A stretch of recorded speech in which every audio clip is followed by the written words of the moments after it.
ये जो कहते हैं ना कि कृपा से कोई सीट जीत जाता है, तो उनको गलतफहमी मैं पहले बता देता हूँ। उसके पहले वहाँ कम्युनिस्ट जीतता था, समता पार्टी भी नहीं जीत पाई थी, वहाँ जौहर साहब जीते थे। जौहर साहब बहुत बड़े नेता थे, तो जौहर साहब की कृपा से वो समता पार्टी का सीट बना है। नीतीश जी के कृपा से वो सीट नहीं बना। बिहार की सियासत में इन दिनों नीतीश कुमार के चुनाव को लेकर चर्चा का विषय बना हुआ है। जदयू के कुछ नेताओं ने प्रतिक्रिया दिया है कि नीतीश कुमार आगे आने वाले लोकसभा चुनाव में चुनाव लड़ सकते हैं। अब इस पर बीजेपी ने पलटवार करते हुए प्रदेश अध्यक्ष सम्राट चौधरी ने कहा कि नीतीश कुमार चाहे लोकसभा का चुनाव लड़ें या विधानसभा का चुनाव लड़ें, जमानत उनका जब्त हो जाएगा। जब लोकसभा का चुनाव होगा 2024 में, तो जनता दल यूनाइटेड को 0 पर आउट करेंगे। पहले आप सुनिए कि क्या कुछ कहना है नीतीश कुमार के चुनाव को लेकर बीजेपी के प्रदेश अध्यक्ष सम्राट चौधरी का। अपराधी दिखेंगे, बालू माफिया, शराब माफिया, चारा घोटाला का माफिया, यही दिखेगा। इसमें नया क्या बात है? ये तो हम लोग जानते ही थे कि लालू जी के समर्थन से जो सरकार चलेगी वो माफियाओं की सरकार चलेगी, ये क्लियर कट है।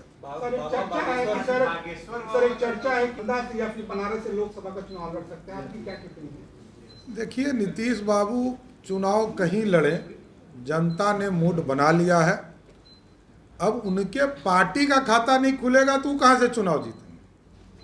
देखिए, मैं 1996 में ले जाता हूँ आपको। नीतीश कुमार ये सब माया जाल बुनते रहते हैं। जौहर साहब को वहाँ ले गए, उसके पहले वो पार्टी पर समता पार्टी नहीं जीतती थी, तो बड़े नेता को जौहर साहब को ले गए थे। ये जो कहते हैं ना कि कृपा से कोई सीट जीत जाता है, तो उनको गलतफहमी मैं पहले बता देता हूँ। उसके पहले वहाँ कम्युनिस्ट जीतता था, समता पार्टी भी नहीं जीत पाई थी, वहाँ जौहर साहब जीते थे। जौहर साहब बहुत बड़े नेता थे, तो जौहर साहब की कृपा से वो समता पार्टी का सीट बना है। नीतीश जी के कृपा से वो सीट नहीं बना है।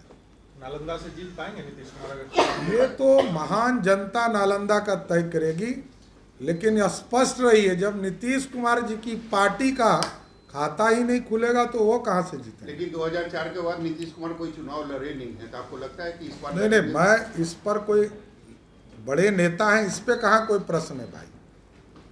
बिहार की जनता ने 18 साल से मुख्यमंत्री बना के रखा है,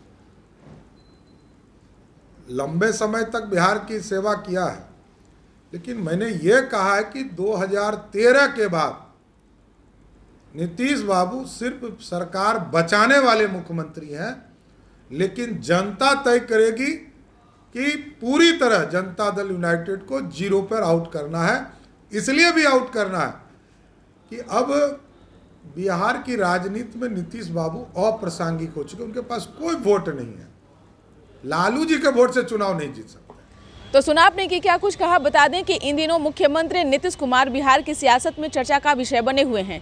नीतीश कुमार ने जिस तरह से लोकसभा चुनाव को लेकर उन्होंने कहा कि हम पीएम का उम्मीदवार बनना नहीं चाहते हैं, लेकिन कहीं न कहीं जदयू के समर्थकों के द्वारा नारा भी लगाया जाता है। देखने वाली विषय होगी कि विपक्षी एकजुटता को नीतीश कुमार जिस मुहिम को लेकर चल रहे हैं, विपक्ष लगातार निशाने पर नीतीश कुमार को ले रहा है कि जिससे बिहार नहीं संभल रहा है वह देश क्या संभालेंगे। अब आगे आने वाले समय ही तय करेगा कि नीतीश कुमार का आगे की रणनीति क्या हो सकता है। इस पर बस इतना ही। बने रहिए न्यूज़ पोनेशन के साथ। तब तक के हमारे चैनल को सब्सक्राइब भी किए तो कर लीजिए। धन्यवाद।